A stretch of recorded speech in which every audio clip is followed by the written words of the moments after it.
والصلاة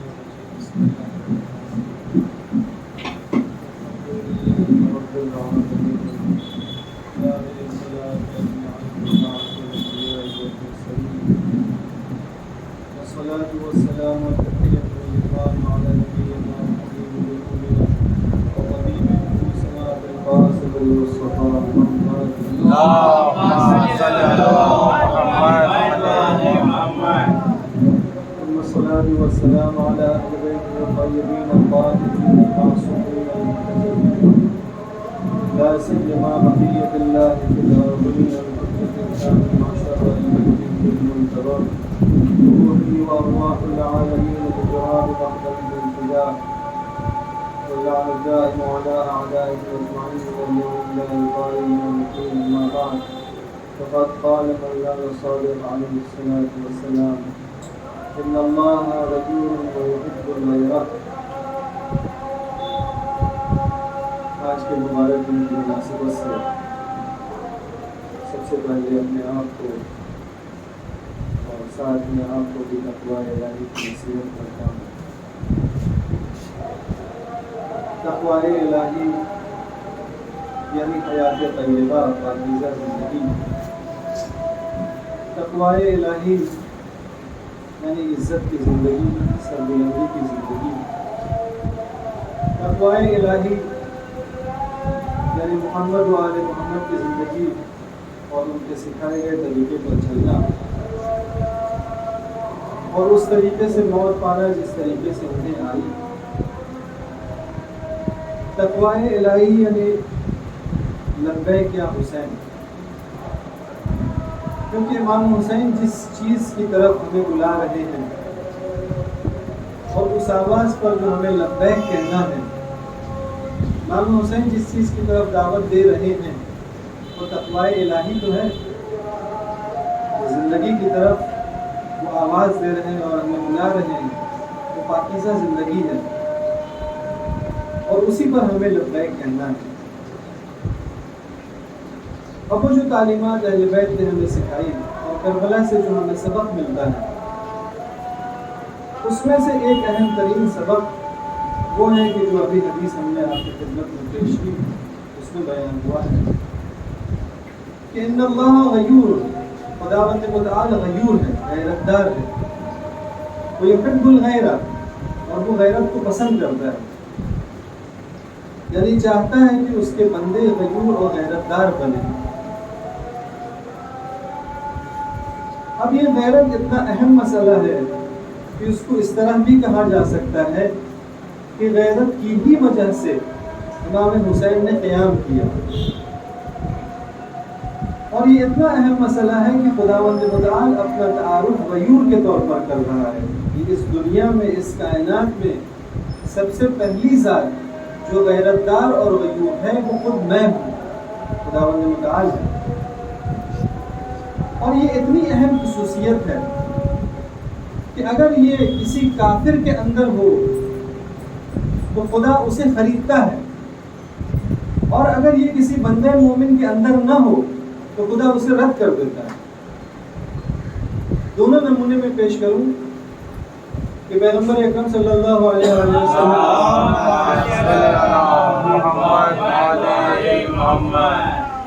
ایک جنگ ہوئی، جنگ کے بعد کچھ لوگوں کو گرفتار کیا گیا، اسیر کیا گیا. اب چونکہ ان لوگوں نے مسلمانوں کا قتل کیا تھا تو ان کی سزا یہ تھی کہ انہیں قتل کیا جائے. تو ان میں سے جو افراد گرفتار ہوئے تھے، جنہیں اسیر کیا گیا تھا، جبریل امین نے پیغام پہنچایا رسول خدا تک کہ اس میں ایک شخص ایسا ہے کہ جسے آزاد کر دے، قتل نہ کیجیے. تو اس کو آزاد کر دیا گیا. تو اس نے رسول خدا سے سوال کیا کہ آخر مجھے کیوں چھوڑ دیا گیا، وجہ کیا ہے؟ تو آپ نے بتایا کہ تمہارے اندر 5 خصوصیت ہیں جس کی وجہ سے خدا نے حکم دیا ہے کہ تم کو آزاد چھوڑ دیا جائے. پہلی خصوصیت یہ ہے کہ حسن الخلق، تمہارا اخلاق بہت اچھا ہے. دوسری خصوصیت یہ ہے کہ صادق ہو، تم سچ بولتے ہو. اور تیسری خصوصیت یہ ہے کہ تمہارا ہاتھ کھلا ہوا ہے، سخی ہو تم. چوتھی خصوصیت یہ ہے کہ تمہارے اندر شجاعت ہے. اور 5ویں خصوصیت یہ ہے کہ جس پر ہم گفتگو کر رہے ہیں کہ الغیرۃ الشدیدہ علی حرم، تم اپنے ناموس کے تعلق سے غیرت رکھتے ہو. تو دیکھیں وہ انسان کافر ہے. اسیر ہونے کا مطلب ہی ہے کہ وہ کافر ہے، کیونکہ مسلمانوں کے خلاف جنگ کر رہا تھا. لیکن کافر ہونے کے باوجود یہ خصوصیت خدا کو اتنی پسند ہے کہ حکم دیا کہ اسے آزاد کرو. اب دیکھیں یہاں پہ کفر کی حمایت نہیں کی جا رہی. کفر ایک الگ جرم ہے، ایک الگ گناہ ہے اپنی جگہ پر، لیکن چونکہ یہ خصوصیت اس کے اندر پائی جا رہی ہے تو خدا اس کا صلہ دے رہا ہے اپنی جگہ پر. اب دوسرا رخ دیکھیں کہ یہ صفت اگر بندے مومن کے اندر اور عابد زاہد کے اندر نہ ہو تو خداوند متعال کو یہ پسند نہیں ہے. خداوند متعال نے اپنے فرشتوں کو حکم دیا کہ قوم کے اوپر عذاب نازل کرنا تھا، ان کی طرف روانہ کیا. وہ دو فرشتے جو آ رہے تھے انہوں نے دیکھا کہ اس قوم کے اندر ایک مرد عابد ہے، زاہد انسان ہے جو خدا سے راز و نیاز کر رہا ہے، گر گڑا رہا ہے. تو ان میں سے ایک نے دوسرے فرشتے سے کہا کہ اس کے اندر اگر ہم عذاب نازل کرتے ہیں اس قوم کے اوپر تو یہ مرد عابد اور مرد زاہد بھی مارا جائے گا، یہ تو اچھی بات ہے نہیں. دوسرے فرشتے نے کہا بھائی جو ہمیں حکم دیا گیا ہے اس کے حساب سے چلو ہم اپنا کام کرتے ہیں. تو دوسرا فرشتہ کہتا نہیں، میں اس کی وجہ خدا سے دریافت کروں گا کہ اس کے اندر یہ زاہد انسان ہے، یہ بلا گناہ مارا جائے گا. تو خدا سے دریافت کیا کہ یہ کیسے ہم عذاب نازل کریں اس قوم کے اوپر. تو جواب ملا کہ جو تم لوگوں سے کہا گیا ہے وہ جا کے کرو، کیونکہ جس شخص کے تعلق سے تمہارا دل جل رہا ہے وہ ایسا انسان ہے، میری بندگی تو کرتا ہے، میری عبادت تو کرتا ہے، لیکن کبھی بھی وہ غیرت نہیں دکھاتا. انہ لم یتغیر وجهه غضبا لی قط، کہ میں نے جو احکام ہیں، میرے جو فرامین ہیں، جن چیزوں سے میں نے لوگوں کو منع کر رکھا ہے ان کے تعلق سے کبھی یہ منہ تک نہیں بگاڑتا، کبھی یہ اعتراض تک نہیں کرتا کہ اس میں خدا کی نافرمانی ہے، کسی کو ٹوکتا تک نہیں. تو دیکھیں دونوں تعلق سے دونوں رخ ہم نے پیش کیا کہ اگر یہ کسی مسلمان کے اندر ہو، کسی بندے کسی مومن کے اندر نہ ہو تو خدا کو وہ انسان پسند نہیں، اور یہی خصوصیت اگر کسی کافر کے اندر ہو تو خدا اس کی قیمت لگائے. اب دیکھیں غیرت کے تعلق سے ہمارا تصور یہ ہے کہ غیرت کو ہم لا کے محصور کرتے ہیں ناموس کے تعلق سے. کہ ہمارے ذہن میں یہ تصور ہے کہ ناموس کا جہاں معاملہ آتا ہے، ہماری خواتین کا جہاں معاملہ آتا ہے، صرف وہیں پہ غیرت پائی جاتی ہے اور اس کے علاوہ دوسرے امور میں نہیں ہے. عام تصور یہ ہے. لیکن اگر ہم تقسیم کریں تو کم از کم 3 تقسیم نکال سکتے ہیں کہ غیرت کا سب سے پہلا اور ابتدائی مرحلہ ہے علیکم السلام وطن کے تعلق سے غیرت دکھانا، ملک کے تعلق سے انسان کا غیرت دار ہونا. دوسرا مرحلہ ہوتا ہے ناموس کے تعلق سے غیرت دکھانا، اور تیسرا مرحلہ ہوتا ہے غیرت دینی غیرت ہونا. وطن کے تعلق سے جو غیرت ہوتی ہے انسان کے اندر، یہ طبیعی اور فطری چیز ہے. عقلی طور پر انسان کے اندر یہ شعور پایا جاتا ہے کہ ملک کے اوپر اگر کوئی آفت آئے، کوئی آنچ آئے تو انسان کو اس کا دفاع کرنا ہے اور غیرت کا مظاہرہ کرنا ہے. البتہ اس کے سپورٹ میں ہماری احادیث بھی ہیں، بے پناہ حدیث ہے حب الوطن من الایمان، کہ وطن سے محبت کرنا، وطن کا دفاع کرنا ایمان کا جز ہے، اور اسی کی بنیاد پر ہمارے ملک کے جوان سرحدوں پر جا کر ملک کا دفاع کرتے ہیں. ملک سے جو بھی چیز نسبت رکھتی ہے انسان اس کے تعلق سے غیرت دکھاتا ہے، چاہے ملک کی ساکھ کا مسئلہ ہو، زمین ہو، ہمارا کلچر ہو، ہماری تہذیب ہو، حتیٰ کہ اس ملک سے جو افراد وابستہ ہیں جن کی شناخت اس ملک سے تعلق رکھتی ہے وہ اس میں شامل ہے. اب جو باہر رہتے ہیں وہ اس چیز کو زیادہ محسوس کرتے ہیں کہ ملک کے اندر وہ افراد کہ جن سے ہمیں چوٹ پہنچی ہے اور ہمیں پسند نہیں ہے، لیکن جب دوسرے ملک ہم جاتے ہیں اور وہاں کا کوئی شخص اعتراض کرتا ہے ہمارے ملک کے اس انسان کے اوپر تو ہمیں برا لگتا ہے، جبکہ اس انسان پر ہم خود معترض ہوتے ہیں، اپنے ملک کے اندر اعتراض کرتے ہیں. لیکن جب باہر جاتے ہیں تو ہمارا تصور یہ ہوتا ہے کہ دوسرے کو حق نہیں ہے اس پر اعتراض کرنے کا، ہم اعتراض کریں تو چلے گا کیونکہ ہمارے ملک کا اندرونی معاملہ ہے، لیکن دوسرا اگر اعتراض کرے تو نہیں چلے گا.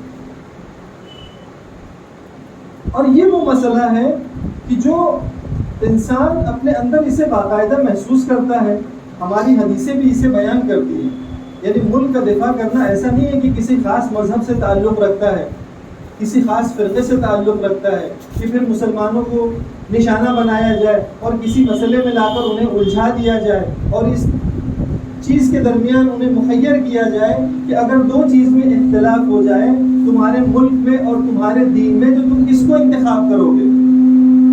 ہوتا ہے نا ٹی وی ڈیبیٹ میں کہ ملک کے کسی مسئلے کو اٹھایا جاتا ہے اور پھر اس کو لا کر شو کیا جاتا ہے کہ یہ تمہارے دین کے خلاف ہے، اب تم بتاؤ دین کی حمایت کرو گے یا ملک کی حمایت کرو گے؟ اب جو وہ مہمان وہاں پہ انوائٹ ہوتا ہے وہ بیچارہ کنفیوز ہو جاتا ہے کہ کیا جواب دے۔ اگر ہم یہ کہتے ہیں کہ ہم دین کے ساتھ ہیں تو ملک کی اکثریت ہم سے ناراض ہو جاتی ہے، اگر ہم یہ کہتے ہیں کہ ہم ملک کے ساتھ کھڑے ہیں تو ہمارا دیندار طبقہ ہم سے ناراض ہو جاتا ہے۔ اس میں یہ جرأت نہیں ہوتی کہ یہ کہہ سکے کہ بھائی جس ملک کا دفاع کرنا ہے اس ملک کے دفاع کرنے کا ہمارا دین ہی حکم دیتا ہے۔ ایسا نہیں ہے کہ دین کا دفاع کرنا یہ دینی تعلیمات کے باہر ہے، یہ اسی کے دائرے میں آتا ہے، دین ہی سکھاتا ہے کہ ملک کا دفاع کرنا ہے۔ تو یہ پہلا دین ملک کا مسئلہ ہوا۔ اس کے بعد دوسرا مرحلہ ہوتا ہے ناموس کا۔ ناموس والی بھی ایسی چیز ہے کہ انسان اس کی نسبت حساس ہوتا ہے۔ ناموس پہ جب کوئی آ جائے نہ صرف اپنی ناموس کے تعلق سے بلکہ اگر دوسرے کی ناموس کے تعلق سے بھی کوئی بات آئے تو انسان اس کے تعلق سے بھی حساسیت دکھاتا ہے، غیرت کا مظاہرہ کرتا ہے۔ جب امام علی علیہ السلام کی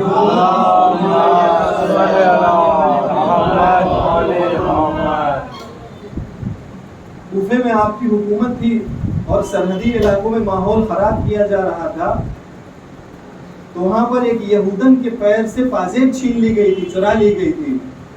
تو امام نے وہاں پہ یہی تو جملہ فرمایا تھا کہ اگر اس مسئلے کی وجہ سے کوئی مسلمان صدمہ لے کر مر جائے تو میری نظر میں اس کی ملامت نہیں کی جائے گی۔ لو ان امرأ مسلما مات من بعد هذا اسفا، اگر اس افسوس میں کہ ایک یہودن کے پیر سے پازیب چھین لی گئی اگر کوئی مسلمان مر جائے ما کان بہ ملوما، اس کی میں ملامت نہیں کروں گا بلکہ عندی بہ جدیرہ، میری نظر میں یہ شائستہ کام ہے۔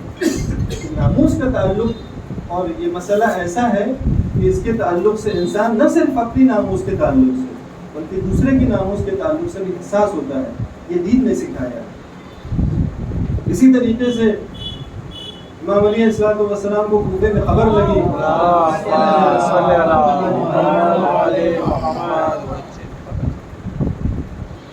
اختلاط مرد و زن کے تعلق سے آپ کو خبر لگی کہ کوفے کی گلیوں میں اور راستوں میں مرد و زن کا اختلاط بہت زیادہ ہے، اس طریقے سے کہ آپس میں ٹکرانا اور ملنا جلنا بہت زیادہ ہو گیا ہے۔ تو امام نے فرمایا کہ مجھے خبر لگی ہے کہ تمہاری عورتیں کوفے کی گلیوں میں بہت زیادہ آمد و رفت کرتی ہیں جس کی وجہ سے اختلاط مرد و زن بڑھ گیا ہے۔ اب یہاں پہ دیکھیں اس طرح کا واقعہ جب ہمارے معاشرے میں رونما ہوتا ہے اور حجاب کی مشکل ہمارے معاشرے میں پیش آتی ہے تو سب سے پہلے ہم خواتین کو ٹوکتے ہیں،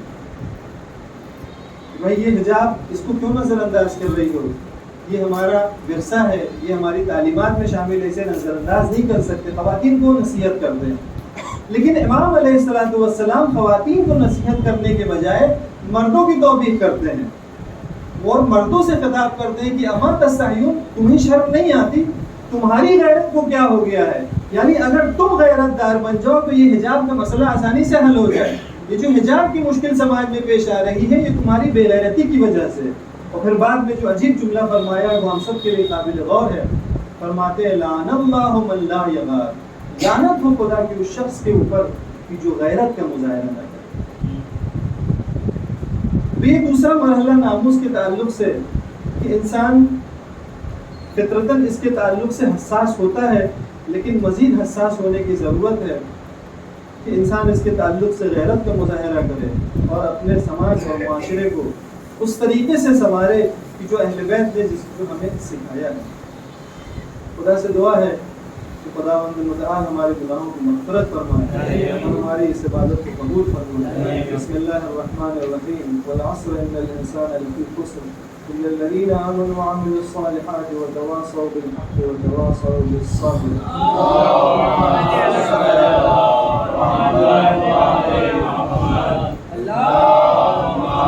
صل على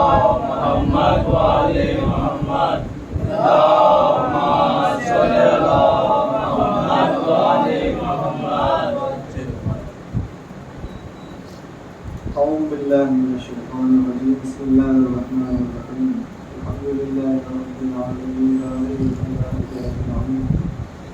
وبعد الأنبياء والمرسلين والصلاة والسلام والتحية والإكرام على نبينا وحبيب قلوبنا وطبيب نفوسنا أبي القاسم المصطفى محمد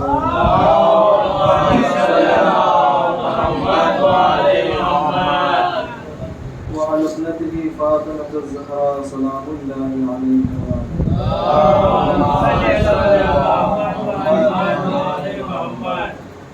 وعلى أخيه ووزيره وصفيه علي بن أبي طالب عليه الصلاة والسلام اللهم صل على محمد وعلى محمد وعلى الحسن والحسين سيدا شباب الجنة اللهم صل على محمد وعلى محمد وعلى علي بن الحسين ومحمد بن علي وجعفر بن محمد وموسى بن جعفر وعلي بن موسى أئمة الهدى اللهم صل على محمد وعلى محمد ومحمد بن علي وعلي بن محمد والحسن بن علي والخلف الهادي المهدي اللهم صل على محمد وعلى محمد روح وأرواح العالمين بجمال محكمة الكبرى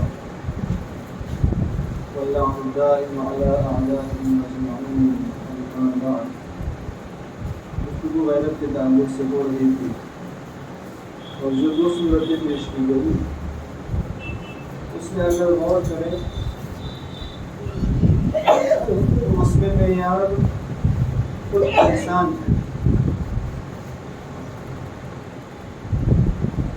کہ جس انسان سے اس غیرت کا مظاہرہ کیا مطالبہ کیا گیا ہے وہ خود انسان معیار ہے پھر اسے چاہیے کہ اپنے ملک کے تعلق سے غیرت دار بنے یعنی ہمارے لیے اور ہماری ذمہ داری بنتی ہے کہ ہم اپنے ملک کے تعلق سے غیور بنیں دوسرا ملک معیار نہیں البتہ اس کا مطلب یہ بھی نہیں ہے کہ دوسرے ملک کی یا دوسرے تہذیب کی ہم توہین کریں وہ قوم پرستی میں آتا ہے جو پسندیدہ نہیں دوسری صورت بھی جو تھی اس کا معیار بھی خود انسان ہے کہ انسان کی اپنی ناموس اس کی بیوی اس کی بیٹی اس کی ماں البتہ دوسروں کی بھی نوامیس مومن کے لیے اہمیت رکھتی ہے لیکن جو تیسری صورت ہے جس کو غیرت دینی کہا جاتا ہے اور جو ہماری تعلیمات کے مطابق پچھلی دونوں صورتوں پر برتری رکھتی ہے وہ دینی غیرت ہے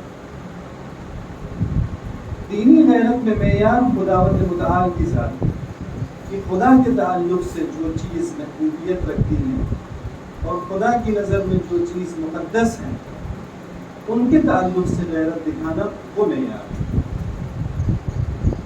یعنی خدا کی کتاب خدا کے انبیاء خدا کے بھیجے گئے مرسلین ائمہ اہل بیت خدا کی شریعت یہ وہ ساری چیزیں جو خدا سے نسبت رکھتی ہیں خدا کی مسجد امام بارگاہیں مجالس اعضاء یہ ساری چیزیں خدا سے نسبت رکھتی ہیں تو خدا ان کی نسبت حساس ہے مخلوقات خدا کی مخلوقات خدا سے نسبت رکھتی ہیں خدا ان کے تعلق سے حساس ہے اور خدا کی غیرت گوارا نہیں کرتی کہ ان کے تعلق سے زیادتی ہو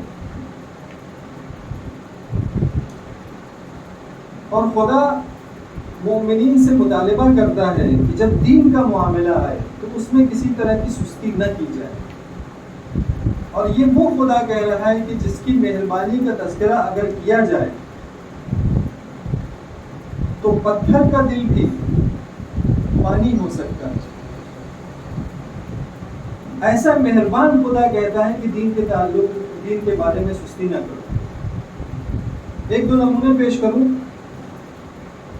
دیکھیں مثلا جب زنا کی حدود کا تذکرہ ہے تو وہاں پہ یہ ہے کہ الزانی والزانیہ الزانیۃ والزانی فاجلدوا كل واحد منهما 100 جلدہ کہ اگر کوئی یہ غلط کام کرے تو دونوں کو 100 کوڑے مارو فوراً ارشاد ہوتا ہے وَلَا تَأْخُذْكُمْ بِهِمَا رَأْفَةٌ کہ جب یہ حکم جاری کرو تو تمہارے دل میں نرمی نہیں آنی چاہیے جب دین کا معاملہ ہو تو یہ نرمی نہیں آنی چاہیے. دین میں کوئی رشتہ داری نہیں ہوتی، دین میں کوئی تعلقات کی گنجائش نہیں ہوتی.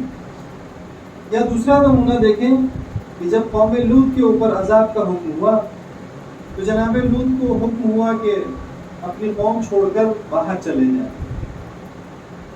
اب جو قرآن کے انداز بیان کیا گیا ہے، جو حکم ہے وہ اس طریقے سے فَأَسْرِ بِأَهْلِكَ بِقِطْعٍ مِّنَ اللَّيْلِ، کہ رات کے ایک پہر میں اپنی قوم کو چھوڑ کر نکل جائیے. کچھ رشتہ داروں کو کہا کہ جو پاکیزہ لوگ تھے کہ انہیں اپنے ساتھ میں لے کر جائیے. البتہ ان کی زوجہ جو کہ خیانتکار تھی تو حکومت انہیں ساتھ میں لے کر نہیں جا سکتے. آگے ارشاد ہوتا ہے وَأَسْرِ بِأَهْلِكَ بِقِطْعٍ مِّنَ اللَّيْلِ وَاتَّبِعْ أَدْبَارَهُمْ، کہ جن لوگوں کو لے کر جا رہے ہیں آپ ان کے پیچھے چلیے. ان کے قاعدتاً یہ ہونا چاہیے کہ جو شخص لیڈ کر رہا ہے اسے آگے ہونا چاہیے، لیکن اس آیت میں کہا گیا کہ جن کو آپ لے کر جا رہے ہیں آپ ان کے پیچھے پیچھے رہیے. اور تیسرا جملہ یہ ہے کہ وَلَا يَلْتَفِتْ مِنْكُمْ أَحَدٌ، آپ میں سے کوئی مڑ کر پیچھے کی طرف نہ دیکھے. وَامْضُوا حَيْثُ تُؤْمَرُونَ، اور جو حکم دیا گیا اس کے مطابق آپ لوگ چلے جائیں. جو بیچ میں دو جملے ہیں وہ قابل توجہ ہیں کہ یہ کیوں ایسا کہا گیا کہ وَاتَّبِعْ أَدْبَارَهُمْ، پیچھے سے آپ چلیے. وہ اس لیے چونکہ قوم کے اوپر عذاب ہونا ہے اور جن کو لے کر جا رہے ہیں ان میں سے کوئی چھوٹ نہ جائے، اس لیے حکم ہوا کہ آپ پیچھے کی طرف رہیے، ان میں کا کوئی آدمی وہاں قوم میں رہ نہ جائے. اور دوسری طرف سے یہ کہا گیا کہ وَلَا يَلْتَفِتْ مِنْكُمْ أَحَدٌ، کہ کوئی مڑ کر پیچھے کی طرف نہ دیکھے. وہ اس لیے کیونکہ ان کے رشتہ دار رہتے ہیں اس قوم میں، جس قوم کے اوپر عذاب ہونا ہے ان میں ان کے رشتہ دار ہیں، ان کے ریلیٹیوز ہیں. تو اگر یہ مڑ کر دیکھیں گے تو کہیں ان کے دلوں میں نرم گوشہ نہ آ جائے ان کے تعلق سے. تو خدا یہ سمجھانا چاہ رہا ہے کہ جب دین کا معاملہ آئے تو تمہارے دل میں نرمی نہیں آنی چاہیے. یہ وہ خدا کہہ رہا ہے کہ جس کی مہربانی انسان کو رلا دیتی ہے، انسان کی آنکھیں آنسوؤں سے بھر آتی ہے. وہ خدا کہہ رہا ہے کہ جب دین کا معاملہ آئے تو پھر نرمی سے کام نہیں لینا. ابھی دیکھیں خداوند متعال جن چیزوں کے تعلق سے حساس ہے ہماری ذمہ داری بنتی ہے، اور الحمدللہ کافی حد تک ہم نبھاتے بھی ہیں کہ قرآن کے تعلق سے اگر کچھ ہو جاتا ہے، کوئی بیان آ جاتا ہے تو فوراً امت مسلمہ کھڑی ہو جاتی ہے، احتجاج کرتی ہے. توہین رسالت کا معاملہ ہو تو وہاں پہ بھی لوگ کھڑے ہوتے ہیں، دفاع کرتے ہیں. تو الحمدللہ ہمارے قوم میں ہے، لیکن اور بھی قدم آگے بڑھانے کی ضرورت ہے کہ ہر وہ تمام چیز جن کے تعلق سے خداوند متعال حساس ہے ان کے تعلق سے ہمیں غیرت دکھانا چاہیے. اور تھوڑا سا یہاں پر یہ طے کرنے کی ضرورت ہے کہ کیا ہم اس طریقے سے چل رہے ہیں جس طریقے سے دین نے مطالبہ کیا ہے. کیونکہ دین نے ہمیں یہ سکھایا ہے کہ اگر آپ کی نجی اور شخصی زندگی کے اوپر حملہ ہو تو وہاں پہ دین سکھاتا ہے کہ درگزر سے کام لو، بخشش سے کام لو. لیکن جب دین کا معاملہ آئے تو وہاں پہ بخشش سے کام نہیں لینا ہے. تو اب یہ ہمارے لیے سوچنے کا مقام ہے کہ کیا واقعی ہم اس طریقے سے ہیں کہ اگر ہماری کوئی ذاتی زندگی پر حملہ کرے تو ہم وہاں درگزر کرتے ہیں، اور اگر کوئی دین کے اوپر حملہ کرے تو وہاں پر ہم سختی کا مظاہرہ کرتے ہیں. بعض اوقات ہماری ترجیحات گڑبڑ ہو جاتی ہیں کہ جہاں پر دین سکھاتا ہے کہ جب تمہاری شخصی زندگی کا معاملہ ہو وہاں پہ درگزر کرو تو ہم نہیں کرتے ہیں. فرض کرے کسی نے ہمیں برا بھلا کہہ دیا، ہمیں گالی دے دی، تو کیا وہاں پر ہم تحمل سے کام لیتے ہیں؟ کہتے ہیں کہ دو لوگ حج پر گئے، حج کے دوران جب وہ رمی جمرہ کرتے ہیں، شیطان کو کنکری مارتے ہیں تو وہاں بھیڑ لگی رہتی ہے. اب ظاہر سی بات ہے اگر دور سے کوئی پتھر چلائے گا اور اس کا نشانہ صحیح نہ ہو تو کہاں جا کے لگے گا؟ کیونکہ وہاں پہ سب حلق کرا کے آتے ہیں، سروں کو مڑا کے آتے ہیں. اگر پیچھے سے کوئی نشانہ لگائے تو کسی کے سر پہ جا کے لگ سکتی ہے. تو اب کافی دور سے کسی حاجی نے پتھر چلایا، وہ جا کے ان دو ساتھیوں میں سے ایک کے سر پر لگ گئی. وہ فوراً پلٹا اور اس نے ایک بھدی سی گالی دے دی. اس کے دوسرے ساتھی نے کہا بندے خدا حالت احرام میں ہو، یہاں تم گالی دے رہے ہو، اس کی وجہ سے تمہیں ایک بکرا کٹوانا پڑے گا، ایک گوسفند ذبح کرانا پڑے گا، اس کے لیے فائن ہے.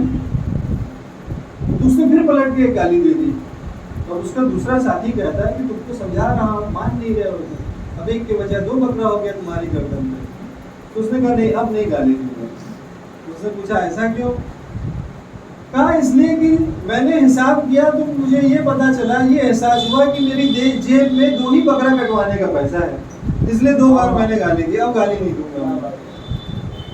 اس نے کہا بھائی جب تم کو یہ احساس ہے، پتا ہے کہ یہ کام کرنے کی وجہ سے تمہیں قربانی کرانی پڑے گی، یہ اضافی خرچہ تمہاری جیب پر اس کا بوجھ آئے گا، تو یہ تم نے کیا ہی کیوں؟ اس نے کہا گالی دینے سے تمہیں دل کو سکون ملے. دیکھیں ہماری ترجیحات کیسے ہیں، کیسے ہم کام کرتے ہیں کہ جہاں پہ دین سکھا رہا ہے کہ یہاں تحمل سے کام کرو، وہاں جو ہے معیار ہم اپنی ذات کو بناتے ہیں کہ ہم کو اس سے سکون ملتا ہے. اچھا جب دین کی باری آتی ہے تو بعض جگہوں پر ہم خاموش رہ جاتے ہیں. اب وقت ختم ہو رہا ہے لیکن 1-2 جو اہم پیغامات ہیں وہ میں دینا چاہتا ہوں. کہ دیکھیں ایک مختصر سی حدیث ہے، 2 لفظ کی ہے، اس کو ذہن میں رکھ لیں. حدیث قدسی ہے کہ الخلق عیالی، مخلوقات میری فیملی ہے. یعنی جتنی بھی مخلوقات ہیں، نہ صرف انسان، جتنی بھی یہ ساری چیزیں کائنات میں پائی جاتی ہیں، یہ سب خدا سے نسبت رکھتی ہیں، خدا کی فیملی کا حصہ ہے. تو اب خدا ان کی نسبت سے حساس ہوگا یا نہیں؟ یعنی خدا غیرت کا مظاہرہ کرے گا کہ جب اس کی مخلوقات کے اوپر کوئی حرف آئے. تو اب سوال یہ ہے کہ کیا جن مخلوقات کے تعلق سے خدا یہ کہہ رہا ہے کہ یہ میری فیملی کا حصہ ہیں، کیا ہم ان کی تعلق سے حساس ہیں؟ اور جن کی آنکھیں کھلی ہوئی ہیں، جو حقائق کو سمجھتے ہیں تو وہ اس پر عمل کرتے ہیں اور یہ سمجھتے ہیں کہ واقعی یہ مخلوقات خدا سے نسبت رکھتی ہے. ایک شخصیت ہے آیت اللہ سید مہدی قوام. تہران میں ایک وقت میں سیلاب آیا تو سیلاب کا نتیجہ یہ ہوا کہ سیلاب کے ساتھ بہت ساری چیزیں بہتے ہوئی آ جاتی ہیں، پانی کہیں پہ بھی جمع ہو جاتا ہے، کسی گڑھے میں یا نالے میں. تو پانی جمع ہوا، وہاں پہ خس و خاشاک اور گندگی آ کے جمع ہوگی، تو وہاں پہ ایک کتا آگے پھنس گیا. وہ لاکھ نکلنے کی کوشش کر رہا ہے، ہاتھ پر مار رہا ہے، نہیں نکل پا رہا تھا وہاں سے. انہوں نے دیکھا کہ لوگ بھی بے توجہی کے ساتھ گزرے جا رہے ہیں وہاں سے، اس کی کوئی مدد نہیں کر رہا. انہوں نے فوراً اپنا امامہ ابا قبا اتارا اور وہاں اترے. اترنے کے بعد اس کتے کو وہاں سے نجات دلائی. دیکھیں کتا نجس العین ہے، بدن سے اگر اس کی رطوبت ٹچ ہو جائے تو انسان نماز نہیں پڑھ سکتا. لیکن اس کا مطلب یہ تھوڑی ہے کہ اس کی توہین کی جائے، یہ فقہی مسئلہ الگ ہے. لیکن وہ الخلق عیالی جو خدا کہہ رہا ہے وہ اس میں تو شامل ہے نا، کہ اسے وہ سمجھے گا جو صاحب بصیرت ہو. جب کتے کو نکالا تو اس نے آسمان کی طرف نظر کی اور ایک آواز نکالی. بس جیسے ہی آواز نکالی تو انہوں نے بھی آسمان کی طرف رخ کیا کہ خدایا ایک کتے کو دوسرے کتے کے لیے معاف کر دے. اب ہم کہیں گے کہ اتنی بڑی شخصیت اتنے عظیم درجے پر فائز ہے، وہ اس طریقے سے کہہ رہی، تو شاید جواب یہ ملے کہ تم یہ سمجھتے ہو کہ یہ کتا ہے، لیکن میری نظر سے دیکھو تو یہ مخلوق خدا ہے، اور یہ میری غیرت گوارا نہیں کرتی کہ مخلوق خدا کو اس طریقے سے چھوڑ دیا جائے. اب یہ تو مثال کتے کی تھی، لیکن اور اوپر آئیں. اہل بیت نے جو ہمیں سکھایا ہے وہ یہ ہے کہ مومنین کا آپسی ریلیشن، آپسی جو رابطہ ہوتا ہے یہ مضبوط ہونا چاہیے. غیرت دینی کا تقاضا یہ ہے کہ اس کو بچایا جائے، اور اگر ہماری ذاتی زندگی کو کوئی نقصان پہنچتا ہے تو اس سے درگزر کیا جائے، اور دین کی راہ میں مومنین سے اپنے تعلقات مضبوط بنائے جائیں. اور اگر ہم اس کے تعلق سے تساہلی اور سستی کا مظاہرہ کرتے ہیں تو یقین مانیے اہل بیت سے جو حدیثیں اور واقعات ہم تک نقل ہوئے ہیں اس کی روشنی میں یہ کہا جا سکتا ہے کہ ایک وقت وہ آئے گا کہ ممکن ہے اہل بیت ہمیں رد کر دیں اور ہمارے سینے پر دست رد ماریں. بڑی شخصیت ہے علی ابن یقین. آپ سبھی جانتے ہیں کہ یہ اتنی عظیم شخصیت ہے کہ جو امام کاظم علیہ السلام